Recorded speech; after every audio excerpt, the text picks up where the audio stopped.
నమస్తే, నేను GVSatyanarayana. మరలా మీరు పెన్ను నోట్బుక్ రెడీ పెట్టుకోండి, ల్యాప్టాప్ సిస్టమ్ ఓపెన్ చేసి పెట్టుకోండి. మీకు చాలా ఏదైతే ఇన్ఫర్మేషన్ ఉందో ఒకటికి రెండు సార్లు వినండి, ఒకటికి రెండు సార్లు చూడండి.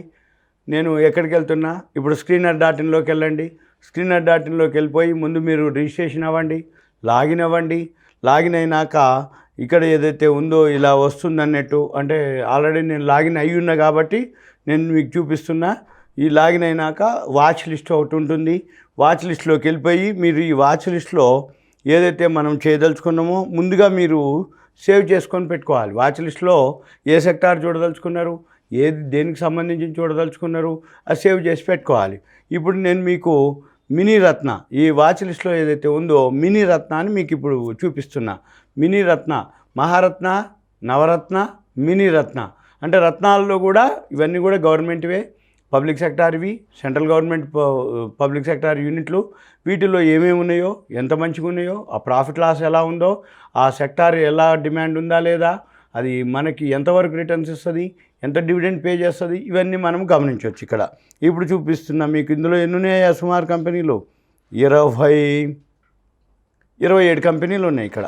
మళ్ళీ మీరు పైకి వెళ్తే ఇక్కడ మీరు చూడవచ్చు. మీరు ఈ 27లో ఆల్ఫాబెటికల్ తీసుకోవచ్చు, A to Z. రెండోది ప్రైస్ వైజు, అంటే లో ప్రైసు, హై ప్రైసు, అసెండింగ్ డిసెండింగు, ఆరోహణ అవరోహణ, ఆ క్రమంలో తీసుకోవచ్చు. ఎలా అయినా మీరు తీసుకోవచ్చు. ప్రైస్ తీసుకోవచ్చు, బుక్ వాల్యూ తీసుకోవచ్చు, పేరుతో తీసుకోవచ్చు. FIIలు, ఫారిన్ ఇన్స్టిట్యూషనల్ ఇన్వెస్టర్స్ తీసుకోవచ్చు, డొమెస్టిక్ ఇన్స్టిట్యూషనల్ మ్యూచువల్ ఫండ్స్తో తీసుకోవచ్చు, ప్రాఫిట్తో తీసుకోవచ్చు, పర్సంటేజీ ప్రమోటర్ స్టేక్ నుంచి తీసుకోవచ్చు, అదర్ ఇన్కమ్ నుంచి తీసుకోవచ్చు. ఇలా ఏవైతే కాలమ్స్ ఉన్నాయో అవన్నీ హండ్రెడ్స్లో ఉంటాయి. జనరల్గా మనం అన్ని కాలమ్స్ లేకుండా మనం మ్యాక్సిమము అప్ టు నియర్లీ ఎన్ని కాలమ్స్ అంటే నియర్లీ మేమైతే 75 కాలమ్స్ వరకు అబ్జర్వ్ చేస్తుంటాం. సరే, మీకు ఇన్ని చూడకపోయినా కొన్ని కాలమ్స్ మీరు మెయిన్ ఇంపార్టెంట్ అయితే చెప్తాను. మెయిన్ ఇంపార్టెంట్ అబ్జర్వ్ చేయండి, అవి చూడండి, అవి చెక్ చేయండి. వాటితో పాటుగా మీరు హోంవర్క్ చేయాలి. ఏవైతున్నాయో రోజు 3000-4000 కంపెనీలు ట్రేడ్ అయితే BSEలో. మరి ఒక్కొక్క సెక్టార్లు ఉంటాయి. అంటే real estate, pharma, education, media, entertainment, telecom, private sector బ్యాంకులు, పబ్లిక్ సెక్టార్ బ్యాంకులు, real estate, FMCG, fast moving consumer goods, ఇలా ఏవైతే సెక్టార్లు ఉన్నాయో సెక్టార్ వైజ్ మనం ఇక్కడ వాచ్ లిస్ట్ పెట్టుకోవచ్చు. ఇవన్నీ ఫీచర్స్ ఏవైతే ఉన్నాయో ఇవన్నీ ఫీచర్స్ మీ దాంట్లో రావు కాబట్టి మరలా మీరు ఈ ఫీచర్స్ అన్నీ సెట్ చేసుకోవాల్సిన అవసరం ఉంటుంది. రెండోది ఇంకా ఒక డౌటు, ఇన్ని ఫీచర్సు ఫ్రీనే కానీ సాఫ్ట్వేరు ఫీచర్స్ ఇన్ని రావాలి అంటే మాత్రం పెయిడ్ సాఫ్ట్వేర్కి వెళ్ళాలి. ఇదే సాఫ్ట్వేర్ పెయిడ్ ఉంటుంది. ఫ్రీ అంటేనో 1-2 చూపిస్తాయి. పెయిడ్ వచ్చినప్పుడు ఏమవుతుంది, అన్లిమిటెడ్గా మనం ఎన్ని ఫీచర్స్ పెట్టుకోవచ్చు, ఎన్ని కాలమ్స్ పెట్టుకోవచ్చు, మళ్ళీ ఎక్స్పోర్ట్కి వెళ్ళవచ్చు. ఇంకా నేను నెక్స్ట్ వీడియోలో ఒకసారి చూపిస్తా ఆ ఫార్ములాలు, ఇంకా డెప్త్గా ఫార్ములా ఎలా ఇవ్వాలి, ఆ ఎక్స్పోర్ట్కి వెళ్ళినాక ఎక్కడ ఏం చూడాలి, అది ఆరోహణ అవరోహణ క్రమంలో అసెండింగ్ డిసెండింగు, హైలు లోలు హైలు ఎవరు చూడాలి, అవన్నీ మనం చూద్దాం. ఓకే, ఇప్పుడు మనం ఇక్కడ ప్రజెంటు చూద్దాం. ఇది జనరల్గా ప్రాఫిట్లు చూద్దాం. కాలమ్స్ ప్రాఫిట్ ఏది బాగా వచ్చిందో చూద్దాం. 2 కాలమ్స్ ఉంటాయి ప్రాఫిట్లోనే. క్వార్టర్ ప్రాఫిట్ కావాలంటే క్వార్టర్ తీసుకోవచ్చు, యాన్యువల్ ప్రాఫిట్ తీసుకోవచ్చు, రాబోయే యాన్యువల్ ప్రాఫిట్ తీసుకోవచ్చు. లాస్ట్ ఇయర్ 2021 మార్చికి ఎంత ప్రాఫిట్ వచ్చింది, 21-22కి ఎంత ప్రాఫిట్ రాబోతుంది, ఎలా సాఫ్ట్వేర్ అంతా సాఫ్ట్వేరే, మాన్యువల్ లేదు. ఒకప్పుడు మాన్యువల్ కష్టపడ్డారు, కానీ ఇప్పుడు మాన్యువల్ లేదు. కానీ ఆ ఫీచర్స్ కానీ ఆ ఇన్ఫర్మేషన్ కానీ ఏ వెబ్సైట్లో ఉంటుంది, అది ఎలా ఉంటుంది, ఎలా చూడాలి, ఎక్కడ చూడాలి, ఎప్పుడు చూడాలి, దాని ఉపయోగం ఏంటి, అవన్నీ తెలవాల్సిందే. అవి తెలుసుకొని మీరు ట్రేడింగ్ చేయొచ్చు. ఇప్పుడు ఉదాహరణకి ఇక్కడ నెట్ ప్రాఫిట్ యాన్యువల్ లాస్ట్ ఇయర్ది, ఇప్పుడు రాబోయే సంవత్సరానికి. ఇప్పుడు మనం క్లిక్ చేస్తే రాబోయే రోజుల్లో ఏది ఉందో హైయెస్ట్ NHPC ఉంది, 3257 కోట్లు లాస్ట్ ఇయర్ ఉంది. ఈ సంవత్సరం 3500, అది పెద్దగా లేదు. 1633కి 1500 SJVN, హడ్కో వచ్చి 1500 ఉంది. రైల్ వికాస్ ఉంది, 900కి 1100 వస్తుంది. మజగాన్ డాక్ ఉంది, 500కి 710 కోట్లు. కొంచెం గుర్తుపెట్టుకోండి ఇట్లాంటి. ఇప్పుడు సపోజు మజగాన్ డాక్ 500కి 710 అంటే 5×4 20, ఒక 40% ఇంక్రీజ్ అవుతుంది. RCF వచ్చింది, అది బాగా వచ్చింది, 375 కోట్లు ఉంది, ఇప్పుడు 622, అంటే నియర్లీ 50% ప్లస్ వస్తుంది.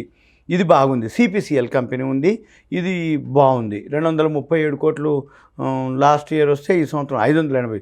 ఎందుకు ఐఆర్సిటీసీ ఇంకా బాగుంది. 190 కోట్లు లాస్ట్ ఇయర్ వస్తే ఈ సంవత్సరం 550, అంటే 18 మూళ్ళు, అంటే 300% వస్తుంది ఐఆర్సిటీసీ. కొచ్చిన్ షిప్ యార్డ్ అయితే తక్కువనే ఉంది. ఇర్కాన్ తక్కువనే, ఇర్కాన్ పర్లేదు బాగానే ఉంది. ఇలా మనం చూడాలన్నట్టు. రైడ్స్ ఉంది 432 ఉంటే 517. బీడిఎల్ ఉంది. బీడిఎల్ కూడా బాగుంది. 257 ఉంది, 500 లాగా వస్తుంది. అంటే ఇటువంటివన్నీ మనం అబ్జర్వ్ చేస్తూ ఏదైతే బాగా ప్రాఫిట్లో ఉందో హిందుస్థాన్ కాపర్ కూడా బాగుంది. 110 కోట్లు ఉంటే ఈ సంవత్సరం 250 కోట్లు వస్తుంది. ఇలా మనము గమనించినట్టయితే మీకు ఏఐ ఉదాహరణకి ఎంఎస్టీసీ ఉంది. 113 నుంచి 178 కోట్లు వస్తుంది. ఇది ఒకటి. బిఈఎంఎల్ బాగుంది. లాస్ట్ ఇయర్ 69 ఉంటే ఈ సంవత్సరం 153 కోట్లు వస్తుంది. ఇలా మనం గమనించి మనం ఏం చేయాలి, ఈ ఏవైతే స్క్రిప్టులు ఉన్నాయో ఇవి సెలెక్ట్ చేసుకొని పెట్టుకొని ఈ స్క్రిప్టులు పెరిగినప్పుడు మనము గమనించాలి, ఎంటర్ అవ్వాలి. ఉదాహరణకి ఇప్పుడు మంచిగా రిటర్న్స్ అంటే 300% ఐఆర్సిటీసీ ఒకటి ఉంది. నెక్స్ట్ బీడిఎల్ ఒకటి ఉంది, భారత్ డైనమిక్స్. మనం ఏం చేయాలి ఏమంటే, నేను మీకు ఇక్కడ గ్రాఫ్ ఉంది, ఇక్కడికి వెళ్ళండి. ఇన్ ట్రేడింగ్ వ్యూలో జనరల్గా మామూలుగా MT4 మెటా స్టాకు ఇందులో కూడా 1000+ ఉంటాయి ఇండికేటర్స్. ఈ 1000+ మనం చూడలేము. 1000+ చూసినా పెద్దగా ఏముండదు, కొంచెం డిఫరెన్స్ తోటి. కొన్ని ఏదైతే ఇండికేటర్స్ ఉన్నాయో మేము ఆల్రెడీ సెట్ చేసి ఈజీ ఉండటం కోసమని బైసెల్ ఉన్నటువంటిదే మీకు చూపించడం జరుగుతుంది. కాకపోతే ఇంకా డెప్త్కి పోయినా కొద్దీ బైసెల్ కాకుండా ముందుగానే గుర్తుపట్టడం, పెరగబోతున్నప్పుడు బై రాకముందే గుర్తుపట్టడం, పడకముందే సెల్ రాకముందే గుర్తుపట్టడం. ఇంక ఇవన్నీ అంటే కొంచెం డెప్త్గా ఉండేటటువంటి ఇన్ఫర్మేషను, డెప్త్గా ఉండేటటువంటి సబ్జెక్ట్ అది. ఇది బిగినర్స్కు లెర్నర్స్కు ఉపయోగపడేటటువంటిది. ఇప్పుడు సపోజ్ బీడిఎల్ ఉంది. బీడిఎల్ క్లిక్ చేస్తే భారత్ డైనమిక్స్ లిమిటెడ్. ఈ భారత్ డైనమిక్స్ లిమిటెడ్ క్లిక్ చేసిన ఇప్పుడు మనం ఏం చేయాలి, ఈ భారత్ డైనమిక్స్ లిమిటెడ్ క్లిక్ చేస్తే ఇది సెల్లోనే ఉంది. పైకి వెళ్తుంది, కిందికి వస్తుంది. ఇప్పుడు కూడా కిందికే వచ్చే అవకాశాలు కనపడుతున్నాయి. మళ్ళీ ఎప్పుడైతే ఇలా రివర్స్ అవుతుంది, అక్కడ రివర్స్ అయినప్పుడు మనము బై అని డైరెక్ట్ సిగ్నల్ చూపిస్తుంది. అక్కడ మీరు కొనుక్కోవచ్చు. బీడిఎల్ ఏదైతే ఉందో భారత్ డైనమిక్స్ లిమిటెడ్, ఇది మంచి కంపెనీ. దీంతోపాటు ఐఆర్సిటీసీ కూడా బాగుంది. ఈ ఐఆర్సిటీసీ, బీడిఎల్ మనం ఏవైతే ఉన్నాయో ఇవి మనం గమనించి ట్రేడింగ్ చేసుకోవచ్చు. ఐఆర్సిటీసీ క్లిక్ చేసిన, ఐఆర్సిటీసీ మీద గ్రాఫ్ క్లిక్ చేస్తున్నా, గ్రాఫ్ క్లిక్ చేస్తే ఐఆర్సిటీసీ ఏం లేదు, అక్కడక్కడే ఉంది. ఆ లైన్ దాటితే బైలోకి వచ్చేస్తుంది. సింపుల్, ఏం లేదు, అది బోర్డర్ లైన్ అనమాట. ఆ బోర్డర్ లైన్ దాటితే బై అని ఆటోమేటిక్గా సిగ్నలే ఇచ్చేస్తుంది. బోర్డర్ లైన్ దిగిపోయింది, అదే ఇచ్చేస్తుంది సెల్ అని. మనం ఏమి బుర్రంతా చించక్కర్లే. అది బై అంటే బై చేయి, సెల్ అంటే సెల్ చేయి. ఆ బై సెల్ చేయడానికి ముందు ఎంతో కొంత ఐడియా ఉండాలి. ఏది మరి ఫండమెంటల్ స్ట్రాంగ్ ఉంది చెక్ చేసేది. ఫండమెంటల్గా లేకుండా మనం టెక్నికల్ పోకూడదు. 2 అనాలిసిస్లు, ఒకటి ఫండమెంటల్, రెండోది టెక్నికల్ అనాలిసిస్. ఫండమెంటల్ అనాలిసిస్ అంటే కంపెనీ బ్యాలెన్స్ షీట్లో ప్రాఫిట్ అండ్ లాస్లు గవర్నమెంట్దా లేదా, అది డివిడెండ్ ఇస్తుందా లేదా, ప్రాఫిట్ వస్తుందా లేదా, అది ఈపీఎస్లు, పిఈలు, ఇండస్ట్రియల్ పిఈలు, ఎఫ్ఐఐలు, హైలు, లోలు, ఆర్ఓఈలు, ఆర్ఓసిఈలు, సెక్టార్ పిఈలు, బుక్ వాల్యూలు, రిజర్వ్లు, ఫేస్ వాల్యూలు, ఇవన్నీ మనకి ఫండమెంటల్ కిందకి వస్తాయి. ఇప్పుడు మనం ఏంటిది, మరి ఎంటర్ ఎక్కడ అవ్వాలి, ఎగ్జిట్ ఎక్కడ అవ్వాలి? మరి మంచి కంపెనీనే, మహారత్నాలు, నవరత్నాలు, మినీ రత్నాలు, అన్ని రత్నాలే.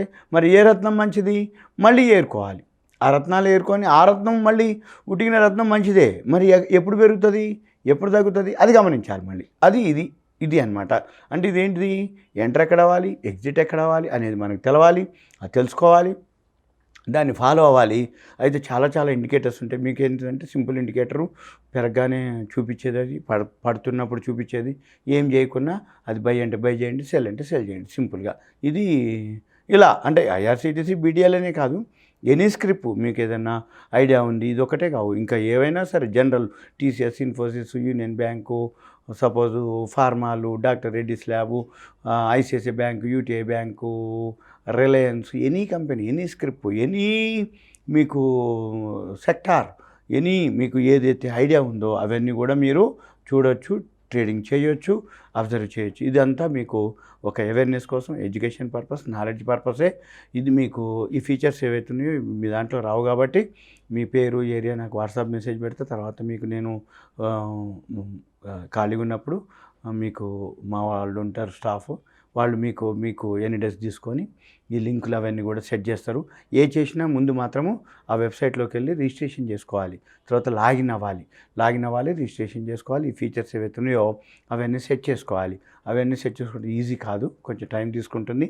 తెలిసిన వాళ్ళకైతే ఇది ఈజీనే, తెలియని వాళ్ళకి కొంచెం కష్టం. కాబట్టి మీరు కొంచెం ఏదైతే ఉందో మీరు ఇదంతా ఒక సూచన, ఒక ఐడియా కోసం, ఒక అవేర్నెస్ కోసం. అంటే నా ఉద్దేశం ఏంటిది అంటే, share market up and down అవుతూ ఉంటుంది, కానీ మనము షేర్ మార్కెట్ కూడా బిజినెస్ మాదిరి చేయాలి. షేర్ మార్కెట్లో మనం ఏదైతే ఉందో అంటే పెట్టుబడి పెడుతున్నప్పుడు ప్రాఫిటే తీసుకోవాలి. మనం బిజినెస్ చేస్తున్నాం అంటే సపోజ్ 100 రూపాయలకు ఒక వస్తువు కొన్నాడు అంటే అంటే ఫర్నిచర్ షాప్ అయినా కానీ, చెప్పుల షాప్ అయినా కానీ, మెడికల్ షాప్ అయినా కానీ, కిరాణా కొట్టు అయినా కానీ 100 రూపాయలకు ఒక వస్తువు కొన్నాడు అంటే 100కి అమ్మడు, 110కో, 120కో, 105కో అమ్ముతాడు. అట్లని 50కో, 30కో అమ్మడు. అంటే 100 రూపాయల వస్తువుని 100 కన్నా అమ్ముతాడు, కానీ లాస్ చేసుకునే పని చేయడు. ఒక్క షేర్ మార్కెట్లోనే జరుగుతుంది. ఎందుకు జరుగుతుంది అంటే, షేర్ మార్కెట్లో ఏం జరుగుతుంటుంది, 100ది 1000 అయింది, లేకపోతే 100ది 10 అయింది. ఎందుకు అవుతుంది 10 మనం గుర్తుపట్టాలి. 100ది 1000కి పోతుందా లేదా, ఎప్పుడు పోతుంది గుర్తుపట్టాలి. అలా కనుక గుర్తుపట్టగలిగినప్పుడు అది రియల్ బిజినెస్ అంటారు. గ్యామ్లింగ్ కాదు, ఇది జూదం కాదు, రేస్ కోర్స్ కాదు, ఇది వ్యసనం కాదు. వ్యసనం అంటే వేరుంటుంది మళ్ళీ, ఇది బిజినెస్సే. బిజినెస్ని బిజినెస్ మాదిరి చేయాలి. నువ్వు పెట్టుబడి పెడుతున్నావు, హోంవర్క్ చేస్తున్నావు, ఒక మంచి కంపెనీ కొనుక్కుంటున్నావు, పెరిగింది అమ్ముకో, పెరగట్లేదు ఎందుకు పెరగట్లేదో చూసుకో, దాంట్లో ఇంకేం మైనస్ పాయింట్ ఉందో చెక్ చేసుకో, అప్పుడే నువ్వు దాన్ని రికన్సిలేషన్ చేసుకో. అప్పుడే మీరు ఎంటర్ అవ్వాలి, ఎగ్జిట్ అవ్వాలి. అంతే తప్ప గుడ్డిగా ఎవరు చెప్పారో వినొద్దు, ఎవరు చెప్పినా వినండి. కానీ మీకంటూ ఓన్గా అబ్జర్వ్ చేసుకోండి, మీరంటూ ఓన్గా నాలెడ్జ్ గెయిన్ చేసుకోండి, మీరంటూ ఓన్గా ట్రేడింగ్ చేసుకోండి. మీరంటూ ఓన్గా ట్రేడింగ్ చేస్తే మీకు మీ చేతిలోనే ఉంటుంది. ప్రాఫిట్ కానీ లాస్ కానీ అంతా మీ చేతిలోనే ఉంటుంది. కాబట్టి మీరు సబ్జెక్ట్ మీద నాలెడ్జ్ గెయిన్ చేసుకోవాలి. నేను మీకు ప్రతి వీడియోలో ఏదో ఒక అంటే వెబ్సైట్లు, గ్రాఫ్లు, చార్ట్స్ ఎందులోకి వెళ్తున్నా మీరు పెన్ను నోట్బుక్ పెట్టుకోవాలి. ఇంకొకటి, మీరు సెల్ నేను ఎక్కువ ఎంకరేజ్ చేయను అసలు. ఎందుకోసం అంటే సెల్ ట్రేడింగ్ చేయడానికి ఉపయోగపడుతుంది తప్ప ఈ హోంవర్క్ చేయడానికి ఉపయోగపడదు. ఎందుకంటే ఇవి చాలా చాలా కాలమ్స్ ఉంటాయి. స్కానర్లు, స్క్రీనర్లు, వెబ్సైట్లు ఇవన్నీ చూడాలి అంటే మీకు ఒక ల్యాప్టాప్ అని ఉండాలి, కంప్యూటర్ అని ఉండాలి. ల్యాప్టాప్, కంప్యూటర్ ఉంటే ఇన్ఫర్మేషన్ ఎక్కువ తీసుకోవడానికి వీలవుతుంది. ఏదో సెల్ ఫోన్లో ఉంది, సెల్ ఫోన్లో చేస్తా అని అంటే సెల్ ఫోన్ వల్ల ఏమవుతుందంటే చిన్నగా ఉంటుంది, స్క్రీన్ చిన్నగా ఉంటుంది, ఇన్ఫర్మేషన్ ఉండదు, అది స్లో ఉంటుంది, ఫోన్స్ వస్తుంటాయి, అది బ్యాటరీ దిగిపోతుంటుంది, నువ్వు చూసే లోపల చేసే లోపల అది పైకో కిందకో అయిపోతుంటుంది. కాబట్టి సెల్ ఫోన్ మేము ఎంకరేజ్ చేయము. ఇవన్నీ ఇన్ఫర్మేషన్ మీకు కావాలి, రావాలి అనుకుంటే మాత్రము సెల్ ఫోన్, మన ల్యాప్టాప్, కంప్యూటర్ ఉండాలి. ఇది మీకు నా నుంచి యొక్క ఇన్ఫర్మేషను. మీరు ఏదైనా ఉంటే నాకు సూచన చేయొచ్చు, సలహా ఇవ్వచ్చు. దీని మీద మీకు ఇంకేమైనా కావాలంటే నేను ఇవ్వడానికి రెడీగా ఉన్నా. మీరు సరైన సూచన చేస్తే నేను పాటించడానికి కూడా సిద్ధంగా ఉన్నాను. సుమన్ టీవీ ప్రేక్షకులకు ధన్యవాదాలు, సెలవు. ఇది ఒక అవేర్నెస్ ప్రోగ్రామ్ అనుకోండి. Okay, right, thank you.